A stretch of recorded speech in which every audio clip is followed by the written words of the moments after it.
শেখ হাসিনা ও তার সহযোগীদের বিচার না হলে দেশের গণতন্ত্র বাধার মুখে পড়বে বলে মন্তব্য করেছেন বিএনপি যুগ্ম মহাসচিব শহীদুদ্দিন চৌধুরী অ্যানি। দুপুরে লক্ষ্মীপুর সদর উপজেলার কফিল উদ্দিন ডিগ্রি কলেজ মাঠে বন্যার্তদের জন্য বিনামূল্যে চিকিৎসা সেবা ক্যাম্পের উদ্বোধন করে এ কথা বলেন তিনি। এ সময় তিনি আরও বলেন, ছাত্র জনতার আন্দোলনে গণহত্যাসহ ১৫ বছরের বিএনপি এবং বিরোধী দলের নেতাকর্মীদের গুম খুন করা হয়েছে। একই সঙ্গে দেশের হাজার হাজার কোটি টাকা বিদেশে পাচার করা হয়েছে।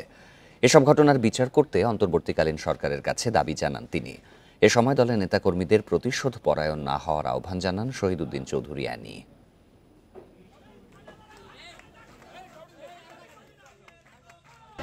এই অন্তর্বর্তীকালীন সরকারের কাছে আমরা বিনীত অনুরোধ জানাচ্ছি, একদিকে দেশের মানুষের জন্য কাজ করতে হবে, আরেকদিকে এই হায়নাদের, এই খুনিদের বিচার করতে হবে।